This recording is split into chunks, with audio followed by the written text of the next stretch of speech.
Hi, I'm Tyson Franklin, and welcome to this week's episode of the Podiatry Legends podcast, a podcast designed to help you feel, see, and think differently about the podiatry profession. With me today, I have a legend who is not a podiatrist.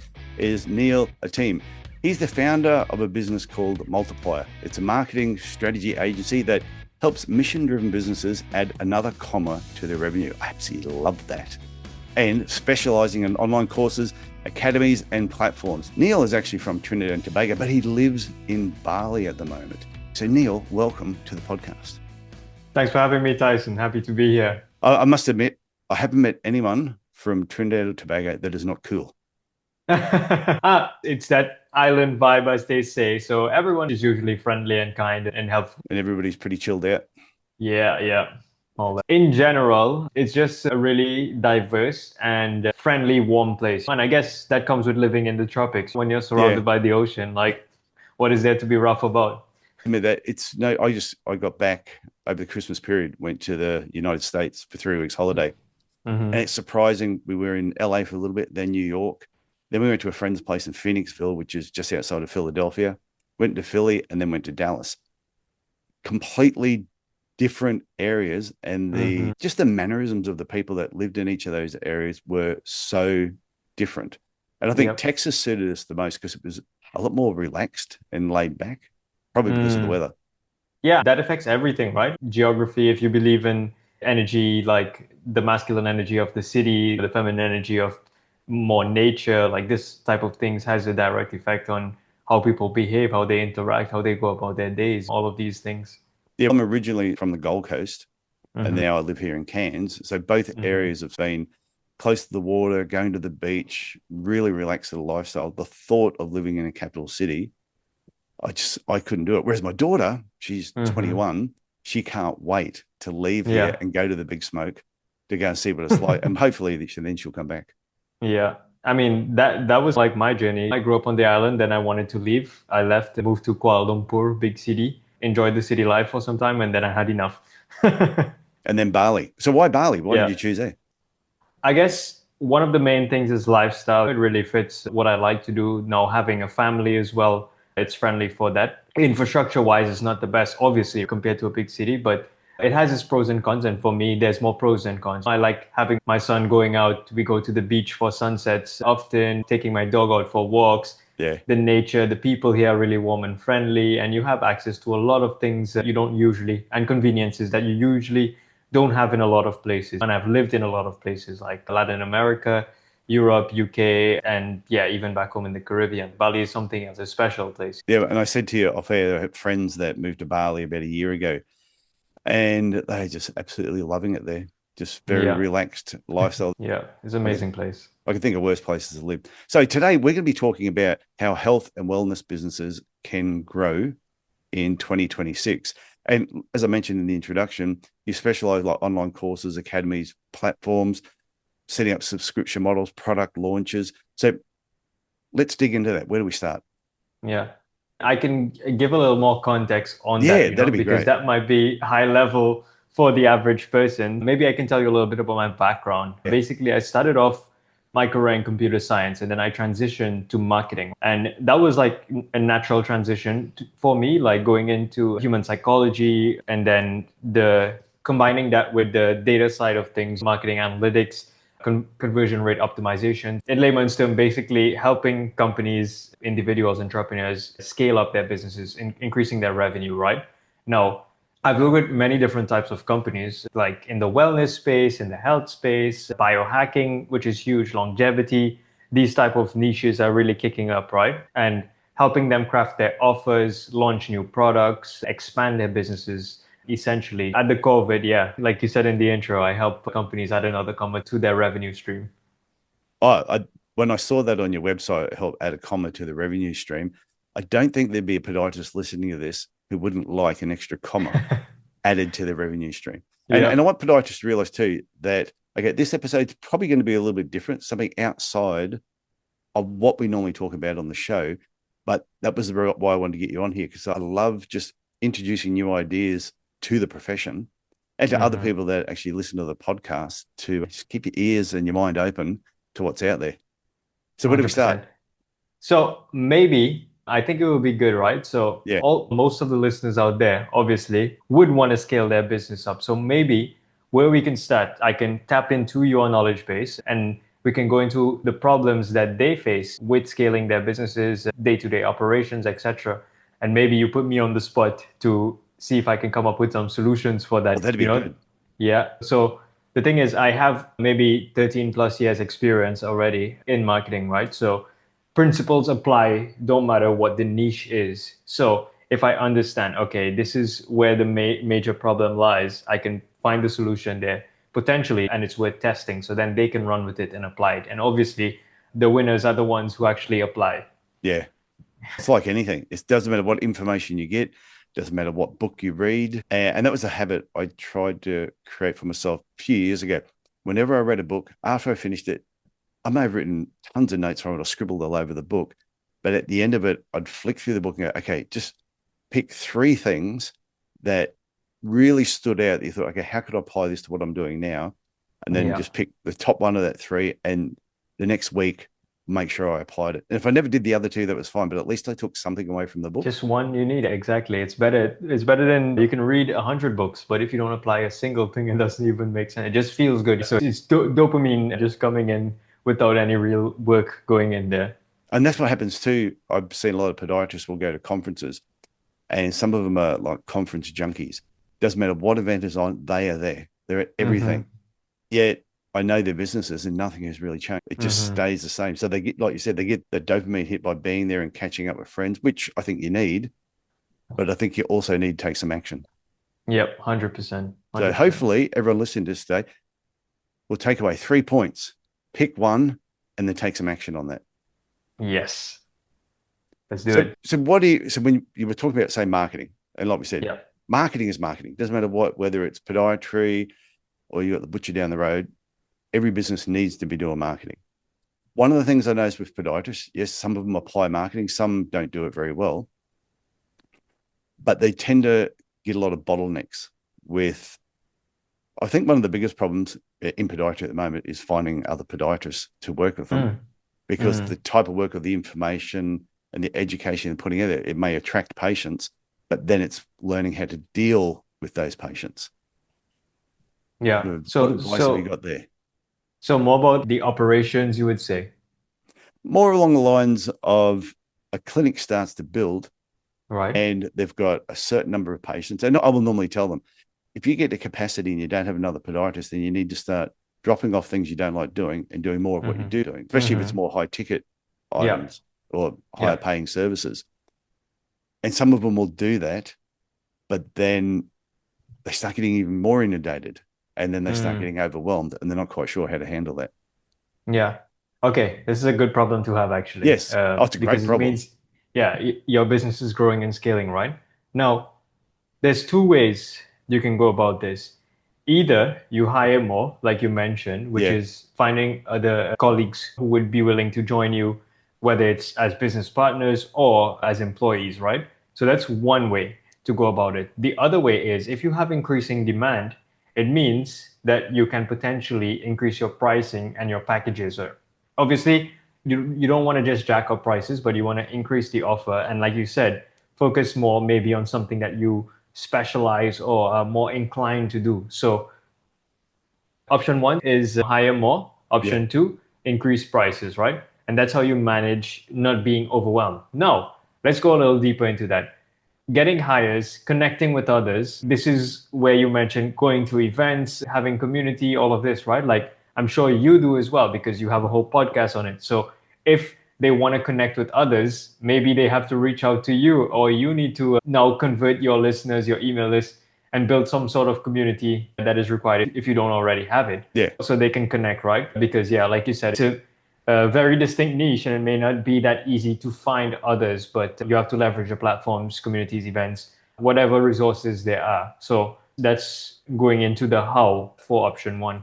And then for option 2, if we go deeper into this, it's more about how you package your services, because you want to obviously be able to justify your price increase. But the whole point of that is not just to make more money, but to cut down your time, not be overwhelmed, and of course, not have to sacrifice any revenue. Obviously, you want to be scaling the business, making more revenue, right? A lot of businesses in this space where they provide a specific service, let's say, they try to do everything for everyone. And that is not the most scalable thing. Obviously, you're doing good in the world and you want to help everyone, but you want to get to a point where you can have a specific offer, not too specific, but have a program, have an offer, and that way you can package it and sell it better as well. That way, scalability is a little more bearable and it doesn't suck you in and just take all your time and have you both in the business and working on the business. So you don't want to be doing both, basically. It's a recipe for burnout, which I've seen on repeat for many years. Going back to the first one about employing staff, one of the things I've mentioned in the past is if you set your clinic up and you just stay in your clinic and you just keep building it and you don't connect with the profession. I always talk about digging the well before you need the water. If all of a sudden you're throwing your hand up saying, oh, I need help, whether it's you need more stuff or you just need some assistance with something, if nobody knows who you are, then we'll be going, well, who are you? Yeah, you put a job advert in one of the online platforms and people go, oh, yeah, okay, there's a job in Canberra. Never heard of this person before in my life, but they'll say their practice has been there for 15 years. Yeah. But who are you? You've been around for 15 years. I don't know who you are. Yeah. So I think one part when it comes to recruiting is people out in the profession need to see you on a regular basis, whether you're participating in what the association does or just giving something to the profession so that when you then put your hand up and say, hey, I'm looking for somebody, people go, oh, I know you. I don't need the job, but I've got a friend who I know is looking for somewhere, and I've seen some of the stuff you've done in the past. And therefore, you got more chance of actually finding somebody. Yeah, agreed 100%. It's no secret that today an online presence is one of the most important things you can have, right? Because the first thing someone is going to do is Google you or Google your business to see what they find. And if you have nothing really there online, you're essentially a ghost trying to recruit or show your authority, but nothing to really back it up. Yeah, I'd endorse that point, which is always try to add value. That's why I'm on this podcast and I've done dozens of them. It's because I'm putting out the value out there. So anytime anyone searches or tries to see who I am, it's verified. It's not just me saying something, but it's what is said about me out there as well. Yeah, I remember when I first started doing podcasting, I set a goal that I was going to be a guest on 100 podcasts over a year period. And I didn't hit it, but that's the goal. And I think I ended up, might have been on like 60 or 70 different podcasts over that 12-month period. But part of doing it was one to actually be, I thought if I could be a guest more often, I would end up becoming a better host. Yeah. Yeah. Because I'd be able to see. And I told you a story when I was listening to that podcast and the guy just had these set questions. And this woman told this really, he asked her a question. She told this really dramatic, life-changing moment. And he didn't even acknowledge it, just moved on to the next question. And I thought, oh, I never want to be that. I don't want to be that host. Yeah. It's by getting out there at a certain point, I'd start seeing these different interviews that I'd done start popping up. And through that, I'd then have other people reaching out to me saying, hey, would you be interested in coming on our podcast? So where I was pushing to get on them, eventually people were inviting me and it worked out really well. Putting the work in first. Yeah, exactly. And it's the same for me. I did reach out to you, but at the same time, I do have other people reaching out to me. I just got invited to speak at an event in Hungary, which is completely different from the English market. I've done it in Germany. So it comes up and it works both ways. And it comes back to what you said and what we were discussing earlier, which is the execution on what you actually know. And I have a similar story where I was not comfortable being on camera and stuff, sharing my thoughts and still having some doubts. Even though I have a track record, I've done a lot of amazing things. Just being able to speak in front of camera is not something you can just snap your fingers and do. So what I did is I did launch a podcast. I took it to 30 episodes, but the whole point of this podcast was for me to practice being able to speak in front of the camera. And that has had a tremendous amount of results for me because that laid the groundwork for everything that I can do now. So just having that little project was the execution that I needed to get better at this. Do you find now you're really comfortable in front of a camera? Yeah, I think I'm okay in front of the camera. Now, the next thing is stages. I still feel like the jitters a bit when I go on stage. Yeah. Yeah, I remember like I didn't get up and do an oral presentation or anything until I think I was 32. That I was too petrified to do it. But then somebody just said to me, if you can overcome that fear, it just opens up so many doors for you. So I just kept pushing myself. Yes, for sure. But everything with repetition, right? Like, even if I look at anything I've done, even now, I would still critique myself. And we are always our own biggest critic, right? That's just how it is. But iteration is the name of the game. So with the second thing you mentioned about packaging their ideas and their thoughts together, how about a podiatrist go about doing that? Yeah. Okay. Let's say someone comes to you, they have a specific problem, right? Yep. Don't think about the mechanics of how you're going to fix it. How would you sell them the end result? What is going to happen after? What does their life look like after going through your treatments? Tell me what that is right now. Okay. If I put myself back into a clinical situation, patient comes in, they got problem X. I would try and explain to them, one, be finding out what is that problem stopping them from doing. Because a lot of the time, Mm-hmm. someone might come out and go, I've got a sore heel. And you would say to them, and it's stopping me doing such and such. And you go, and? So you keep asking these questions and you find out, yes, they've got a sore heel, but it's stopping them from exercising. They can't walk their dog. They can't run around with their children or grandchildren. So it's actually having a real negative effect on their lifestyle. They might have family members that died younger for heart disease, and they're concerned that, am I going to head down that same path because I'm starting Yeah. to put weight on? So I think all these ideas are going, these thoughts are going through in their head. So I Mm-hmm. think the vision you want to give them at the end is what it is they currently can't do. You can get them back there and maybe even better than what they were before, because they didn't realize might be a lot of pain now that made them decide to come in, but they may have had other niggling problems, because Yeah. patients sometimes will come in with heel pain, but they don't realize that ongoing knee problem they've had or lower back has also been related to what the foot's been doing.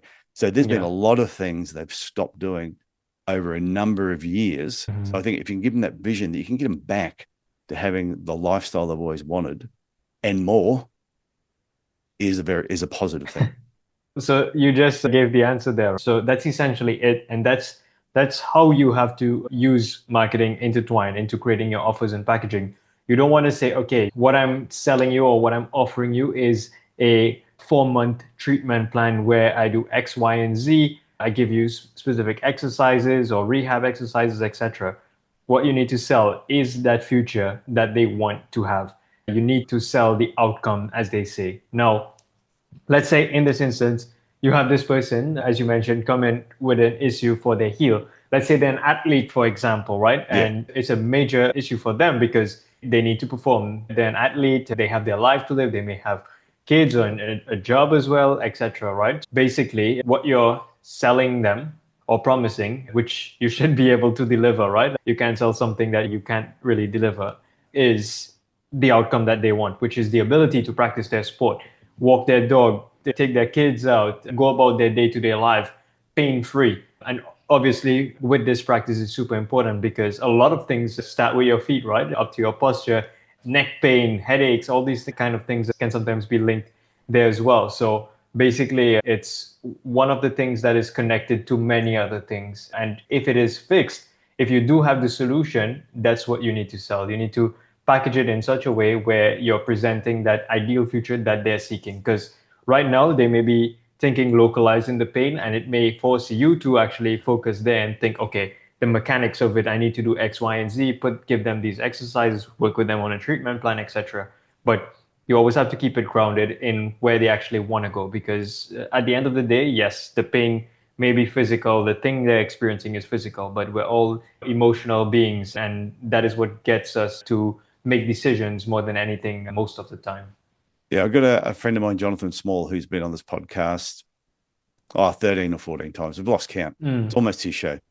And he does that a lot with in his practice.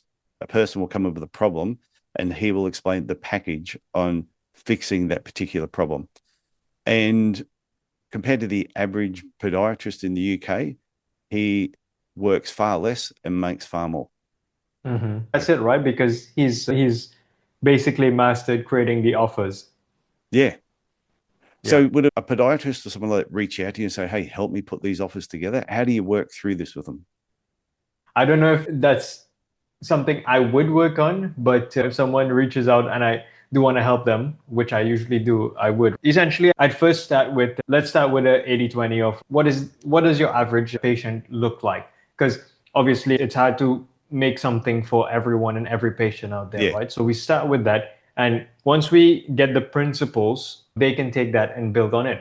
Now, in this instance, it would be okay if you see mostly athletes, let's build a package around that, right? And it would be everything I just said there just now, and basically working backwards from there. So it's okay, you're experiencing this right now, but your end goal is you want to play your sport, you want to compete, have an active lifestyle, go about your day-to-day, take care of your family, go about your career, etc.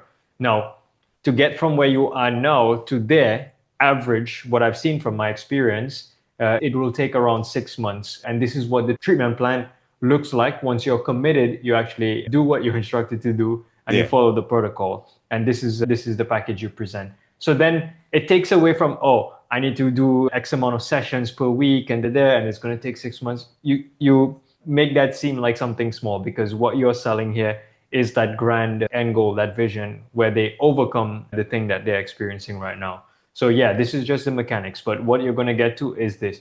And then even better, if you can set milestones in between saying, okay, you have this amount of pain right now, this discomfort, and you can't do X, Y, and Z. You can say, okay, by month 1, here's what we expect. You can be able to walk 10,000 steps per day again, compared to right now where it may be painful to do the stairs, or after you walk a certain amount of steps, it just gets too overwhelming. So if you can set those milestones along the way, so then instead of them just seeing the 6 months out as well, they have those little things to look forward to in between. So it's kind of like gamification. That's why games are addicting, and a lot of people really into it, because there's always these payoffs that come constantly, right? So if you can apply that in this instance, that would be something that would really help convert the patients in. Yeah, I like what you said then about the gamification too, because it is one of those things. If you're playing a game, doesn't matter what it is, say Angry Birds. I don't know if you've ever played Angry Birds. Yeah, I have. It's very addictive. As you reach a level, you know you go to the next level, and you go to the next level. And that's what keeps you involved, is because you get that slight progression, there's little wins as you're going along. So I like the idea of being able to step something out for a patient from day dot of them coming in to giving a vision for, say, 3 or 6 months down the track, and then stepping it back. Say, this is where you should be, even at the end of the first week, and then the end of the first month. And then you're continually just checking in with them and then making sure they're doing the right thing. Because something I've seen physios do a lot is you'll go and see them, they'll do some treatment on you, and nothing annoys me more than when I hear somebody say, see how that goes and get back in touch with me. I know how it's going to go. It's going to be crap. I know in 2 weeks' time it's going to be sore again. I'm going to be busy and I won't pick up the phone or jump online and make an appointment. And then 3 months will pass and it's going to be the same as what it was, and I'm going to have the shits. Yeah. So this is where offers come in, and that's what sets let's say the 1% apart who would excel in any field, any niche. If you just treat it like, oh yeah, just one off, I see this patient and then that's it, send them on their merry way, give them a protocol and expect them to do it, rather than creating a package around it saying, okay, this is what I'm going to put you on. It's going to take 3 months. And that way your offer is much bigger, it's more high ticket. And then there's continuity. And most importantly, you're bringing about results. Because if you just want to see someone, give some advice and send them on their merry way, the chances of having referrals, word of mouth, getting reviews, all of these things, which would really add value to your brand, which sells on its own. When people Google, search for you online, they can see this, see what others have experienced. That it makes a huge difference. Now, for sure, I endorse marketing, doing ads, having the website, the sales funnels and all of this, but nothing beats word of mouth. If someone can recommend you and say, this is the guy you need to go to, or girl or lady, then nothing beats that, because it takes away them going out and doing the hard work. And as human beings, we always look for the easiest path to get something done. So if someone has gone out there, done the work, and then comes back and says, okay, you just need to do this, then you'll listen, especially if it's someone you know and trust. And this is how you bypass that, right? So always think about, don't just think about, okay, I need to get money in today, but think about how can I actually get that result for that person. So they go about as a raving fan, sharing what I do. Yeah, I did a podcast just the other day. I have another podcast I do with a friend of mine, Big Jim Mack, and it's the podiatry marketing podcast. And we were talking about the trust ladder. Yeah. That you've got to take patients up this trust ladder over a period of time. And the quicker you can get them up the ladder, the more they're going to follow the treatment you put in front of them. Yeah, I exactly. said, when you do just paid ads, when someone comes into your clinic through a paid ad, the trust is really low. Yep. But if a friend or someone that you trust, it might be a friend or it might be another health professional, if you really trust their opinion and they say, hey, you should go and see Tyson, he is excellent, straight away, they're almost halfway up the trust ladder.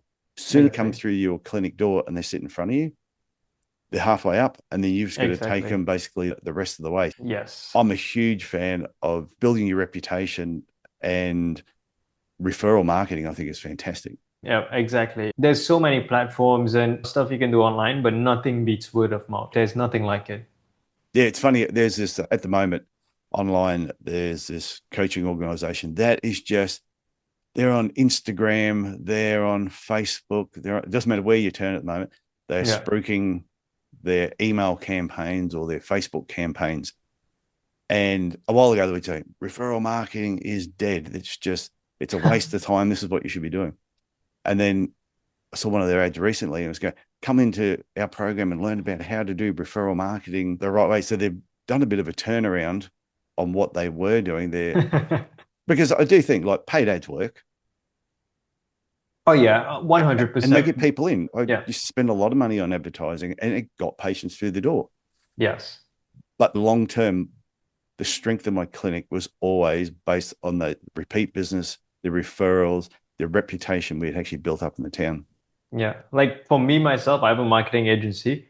100% of clients that came in was from referrals. It's me going out, doing good work, and then those entrepreneurs that experience what I had to offer actually recommending me. And I've grown a really significant business because of just referrals. And of course, I do marketing. I've done a lot of the social media ads and stuff, but in some instances, especially service businesses, like something about referrals that is just so much more powerful, especially if you have high ticket products and stuff. Like it's always better to have that endorsement.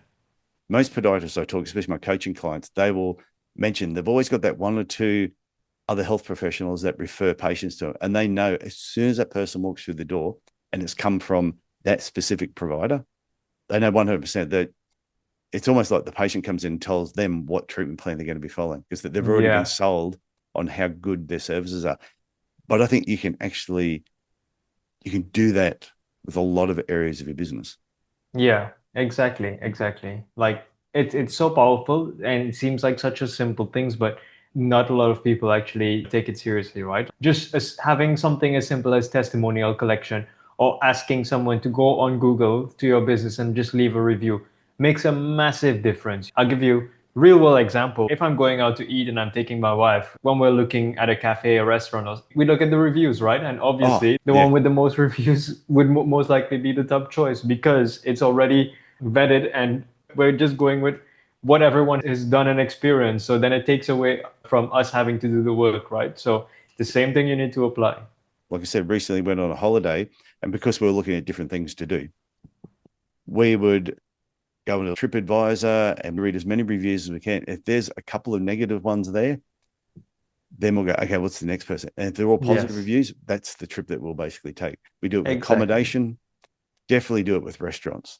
Yeah, with everything. So that's the thing. And that alone covers a few things we mentioned here, which is having the online presence, which is implementing and ensuring or trying your best to get the outcome desired by the person, and most importantly, asking for that review or feedback, because we take it for granted. Yeah, this person had a good experience and all of that is great, right? But then it just goes into the ether after that. So you need to make it part of your process to ask for that review and get it, or else it's not going to happen because people are busy. They would, even if you work with them for 1 year and you solve an issue, yay, for 1 week, they'll be on this high and then they forget about it because life goes on and other things come up, right? So while they're there and they've had this you need to try your best to actually get that review, get that feedback. Video testimonials, things like this work really well. Powerful stories, especially as well. Other people can relate to stories more than anything. So if you say, okay, I'm an athlete who's been experiencing the heel pain, etc. I worked with Tyson for 4 months and now I'm back to my life. I feel like I'm alive again. When someone reads that, they're going to be like, wow, I have the same thing. Okay, I want this.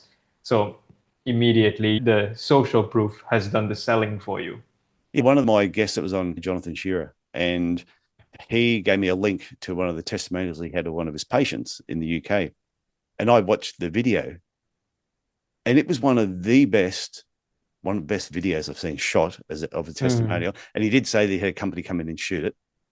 But just what this person, it was a professional soccer player in England, said about his clinic, about him, the overall experience, the treatment he received. If I was a soccer player and I saw that video, I would be traveling wherever I had to travel to actually go to that clinic. Yeah, exactly. It was Exactly. so Because you've seen someone just like you who has a similar issue and it's been sold already. Okay, everyone listen to this. If you haven't been asking your patients to do Google reviews for you, just note it down somewhere to actually do it. I know, like I said, the trip we had, wherever we go, I note down all the places we visited, the hotels we stayed at, the restaurants we ate at. I keep a list of everything. And then when I get back from a holiday, I will then sit down and I write Google reviews. But it's surprising how many of those places never reach out to me. Very few will ever reach out to me and say, hey, could you give us a review and tell us what you thought? Hotels do, but a lot of other places don't.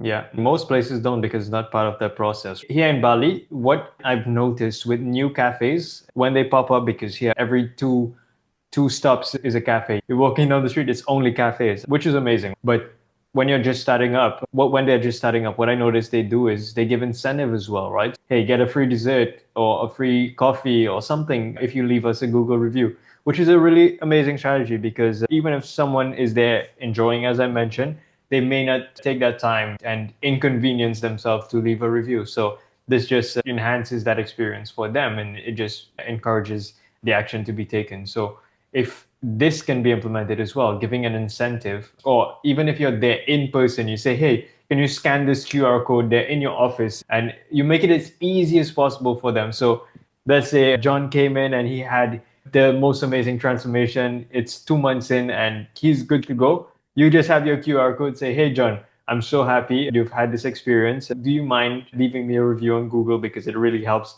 my business grow and of course impact more people. And right there on the spot, he just has to scan. It takes him 1 minute to click that 5-star and say, and just type like a couple lines. It's really low effort right there and there. You try to make it as easy as possible for them. Yeah, I was at a coffee shop in Oxford last year. And when I got the coffee, the lady actually said to me at the counter, if you love the coffee, while you're drinking it, if you're enjoying the coffee, scan that code. We'd love for you to leave us a Google review on what you thought of that coffee. After you do the review, if you want a second coffee, just come up and show us the review that you wrote and we'll give you a second coffee for free. There you have it. And I went, oh, okay. And I'm thinking, rarely do I have 2 coffees in a row. The coffee was fantastic. Yeah. So I wrote the review there and then, went up and said, I've done the review, and they gave me another cup of coffee. Now, I know in podiatry, we can't just give incentives out to people like that, but it's just take those ideas and think, how can you apply it in podiatry ethically without breaking any advertising rules? Yeah. So you can even be smarter in podiatry. Maybe you can say, okay, if you leave a review, I'm going to give any friend or family member that you recommend, I'm going to give them a complimentary, let's say, analysis session, whatever you call the first one. So then they might have had to pay for that initially, but then they're going to gift it to someone who has, let's say, some kind of ankle pain or some injury or something. And they know, okay, I'm going to give this to this person because I know he or she has been suffering with this. And then the first session is free. And that person may also turn into a potential customer for you. So you can be smart about it as well. That's just one way, but obviously you can get creative with this. Yeah, the only thing we always have to be careful about the ethics of podiatry and how you get reviews. You just got to be very careful because you can't just give someone an incentive to do a review for it. It's just going to come out so maybe, as an honest review. Yeah, maybe in this instance, just ask for it. Like I mentioned, you have just the QR ask for code. it. Yeah, exactly. But there's So nothing it saying depends. like if you had a charity that you in your area, and if you were saying to patients, hey, for every review we get this month, we're going to give $10 to a local charity. You're not giving them money or them incentive for writing a review. You're just saying for all the reviews, you're trying to encourage the reviews, but you're going to be donating money and you're probably going to do it Yeah. anyway. You're probably Yeah. already doing it. Exactly, just highlighting it in this instance. So yeah, like I said, you can get creative with it, right? Many ways to go about it, but easiest way in terms of implementation and execution is you need to ask. Make it part of the process where you ask. Okay. When I introduced you, you said that you help with online courses, academies, and platforms. Yeah. Podiatrists could also have online courses. Yeah, 100%. It depends, right? You can go on the, let's say, B2B level or B2C level. So if you want to do an online course, a training, maybe certification, whatever it may be, I can give you an example. Real world case study that I have. One of my partner companies is in dentistry, right? So it's a specific niche in dentistry. And there we launched an academy where we certify dentists in this specific niche, and it helps train dentists who haven't been trained in this field to actually learn the skills and get certified there. And we scale that up quite significantly over the past 2 years. It's now $1 million business.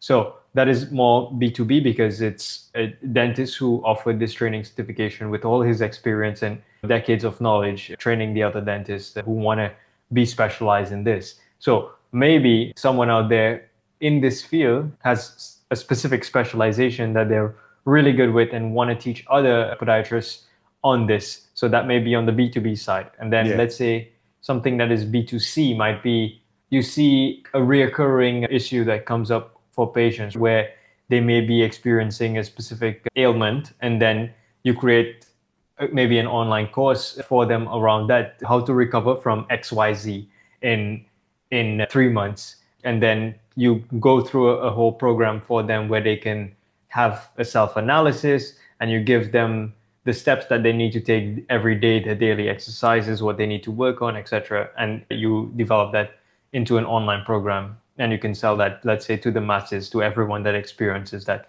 So that's one way to go about it from a B2C side of things. And of course, it's limitless, right? Like you can create an online course about almost anything, but for the niche specifically, you can go B2C or go B2B. And there's infinite things you can do with it. Yeah. I know a physiotherapist over in America and she treats patients, but at the same time, she has an online course. So where she's Mm-hmm. treating patients as part of her package that we were Yeah, talking about, she gives them access to this online course for so many months to actually run through it. She has a number of right. different courses, and depending on what the problem is that they're coming with, so it's a back problem, so then she'll have a back strengthening course. So she will have them doing that. So I could see in podiatry where you'll have patients come in for a certain problem, you package it up with a course, might be how to strengthen a particular muscle or how to improve your balance in certain areas. And you have your online course, you give them access to that for free Yeah, because it's part of the package. But other yeah, patients, if they do that course and love it, if somebody isn't one of your patients, some might have friends that are 100 miles away, they can say, hey, you should register for this course. It's not that expensive, and learn how to improve that particular area. So I can see how these can exactly. actually work together really well. Yeah, because it can become a feeder system, right? It doesn't need to be expensive. Let's say you sell a course for, I don't know, $99, but it might be a feeder system where you actually generate long-term higher ticket clients that actually come in and want to work with you one to one. So you can think about it this way. There's an easy way to apply it, and which I've seen many people do, is anything that is repeated constantly, you can basically turn that into a video and package it into a course. So let's say, like you said, there's specific exercises tackling a specific problems. You notice, okay, every week I have to do this. I don't know, every day I do this specific and have to do this demonstration. But if you Yeah. have this package somewhere, you don't need to do that. When they do come in person, you just need to do corrections. So they already know what they have to do. You've already demonstrated it, gave them access, and they've seen it, might have practiced. So when they come in, they may just need to show you the technique to make sure it's done right. You can critique it there. So then going back to the original problem that we had, which is person getting overwhelmed, let's say spending too many hours, this is one way to cut down the hours as well, right? Anything that is repeated is packaged and you give them access to it. So that way now, by the time they come in, it's just assessment, corrections, making sure they're on the right path, seeing how they feel, etc. So you don't always have to repeat these things. And maybe that can save you 20 hours a week. Who knows? Yeah, but it's funny because I think if podiatrists sat down and wrote a list of all the things that they are constantly repeating to patients every single time, how much time does that actually take to Yeah, do that? exactly. And I know I used to have patients, and I'm sure everyone about what I'm about to say has had this happen. Patient walks in, you've gone through your assessment, you've given them the exercises to do, they've gone away, they've come back. And then I always say, now, just because I'll say there's 4 exercises I'm going to get you to do. I'm going to give you the first 2. When they come back, I'll give you the next 2. I said, but before I give you the next 2, they've already come back. Just can you show me how you've been doing it? And you watch them do it, and you sit there and go, really? Really? That's what you think I showed you what to do? Okay, what happened? What happened between me showing you doing it the right way to being gone for a week, come back, and I don't know what you've been watching. So I can Yeah. see those type of things where you're always repeating yourself, is putting them together as little packages and then giving certain patients access to that information. Yeah. But I'll guarantee they're going to talk about that information with other people. Yeah, exactly. So that's the whole thing, right? You can be smart about it. And even if you want to do it for free, it can become what is called a lead magnet, whereas Yeah. anyone experiencing this issue, you give them it for free. It doesn't need to be the full-fledged program. It can be like a teaser. Start doing these exercises and you give them access for it. They can share it with whoever they want. And then eventually a percentage of that would convert into actual patients that come into your clinic, maybe. Yeah. And what I like, there's a lot of podiatrists that listen to this show on a regular basis who are very entrepreneurial. They do Well, you have have to be. courses. Yeah. But they do have courses out there where they're teaching certain things, or they might just have a biomechanics course where they're teaching other podiatrists or very niched sort of little areas. So I can see a lot of them, if there's people who've got ideas thinking about, can I turn this into a course? Is this something that could be useful for other podiatrists or my patients? Yeah. Then they need to look into it a little bit further. Yeah, 100%. So if a podiatrist was listening to this and they went, these are all the things I know I repeat on a regular basis, it actually makes me bored having to repeat the same thing all the time. Yeah. They would contact you and then you would just start talking about how can we package this together? Yeah, basically. So now I've changed a lot on how I work with clients. Most of the clients that I have now are partnership companies where I take zero payments and I do like revenue sharing and stuff like this if Okay. I know it has promise, right? So I'll give you an example. I'll expand on the example without giving away too much. On the dentistry niche one, basically we launched that before the product was ready. We had an idea. We know there was a need, but we tested it. We used a Google form before we had a website, a finished product to test the interest. And then we had people who were committed, dentists who were committed enough to actually put down money. So then we used that for product development. And with a Google form, we were able to generate, I think it was around 130K before product was even ready. Nice.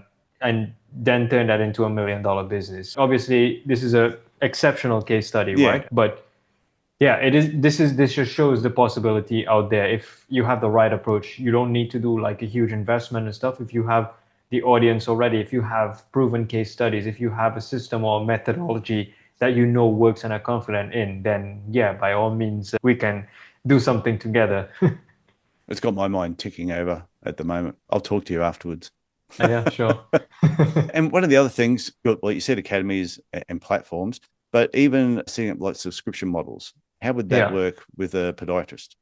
So with a podiatrist, it's a little bit different, right? Because you want to have an end goal. With subscriptions, it's usually you have continuous value being delivered. Okay, I'll give you the simplest example. You have Yeah. a Apple Music or Netflix subscription Yeah. because you expect to have a certain amount of access or content delivered monthly, right? And keep renewing. So with a podiatrist, it might be a little bit different. If you're doing B2B, let's say you help other podiatrists with something, let's say marketing, for example, or scaling, and you have a community and you have a monthly subscription, then that makes complete sense because they're continuously getting value. They can ask questions in there. You have live calls, things like these, right? So from a B2C standpoint, it might be a little challenging to create a subscription there, but on a B2B level, it can potentially work. Yeah. And that's what I was talking before. There's a lot of entrepreneurial podiatrists who have put together courses and some of them seem to be doing quite well from it.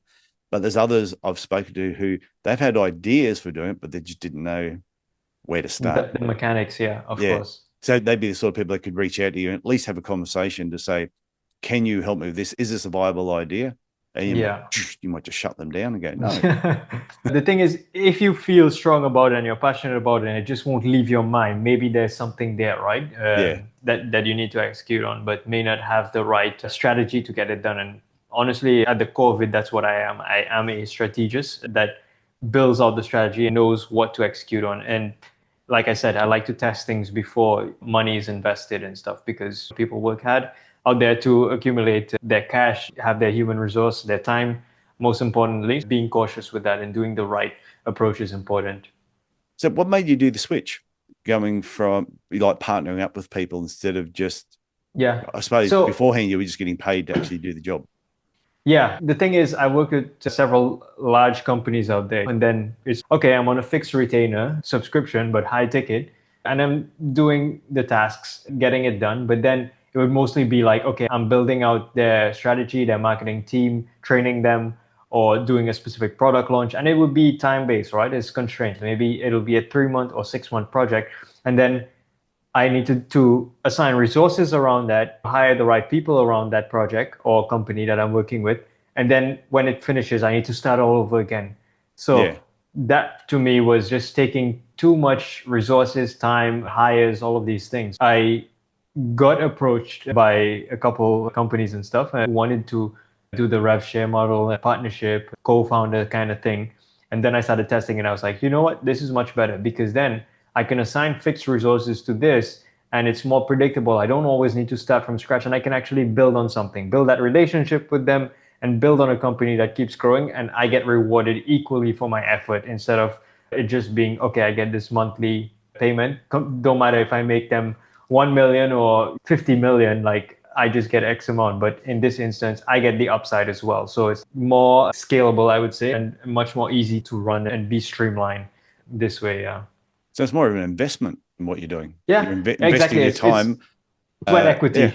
Yeah, but I think it's a good thing, because that way it's also for the person at the other end, if they were coming to work with you, they're not having to just lay out all this money and wondering if it's going to work, because it has to work for you to make money from it. So it has to be a viable idea and a viable product. Exactly. Or there's no point going any further. Yep, that's it. And I think that's why it's been relatively easy for me to build on this, because it becomes a no-brainer offer compared to what I had before, which was companies making a bet. But now, but obviously I'm really specific with the companies I work with, and because my time is the most precious thing, and I already have a lot going on. Yeah, that makes total sense. If people want to reach out to you, what is the best way of getting hold of you? You can reach out on LinkedIn or my website, multiplier.agency. Instagram, doesn't really matter. Just Google my name and find a way to message me. Okay, so on Facebook, you're Neil Ateem, and that's Ateem, if people are wondering. Correct. That's how it's spelled on LinkedIn as well. Yeah. So just to repeat your website again, then is www, of course, multiplier.agency. Yes, and correct. I just think if anyone has any questions, just go to your website or hunt you down on the social media platforms and just ask your questions. Exactly. So Neil, I want to thank you for coming on the Podiatry Legends podcast. It's been fun because we talked about a few things that, like I've spoken about marketing a fair bit on the podcast. We've got a podiatry marketing podcast, which is completely different, but we've touched on things just at a slightly different level. So I think it's been absolutely fantastic. Yeah, I had fun here today. It's a new niche for me. I haven't really explored it, but I like to be put on the spot as well. So I think, it was a fun conversation, and I hope the audience today takes this, runs with it, and most importantly, executes. If you're not already doing some of the things here, implement it today. 100% agree. So Neil, thank you for reaching out to me and saying that, hey, I'd love to come on the podcast. And thank you for sharing your wisdom. It's been fantastic. Yeah, pleasure. Thank you. Thank you.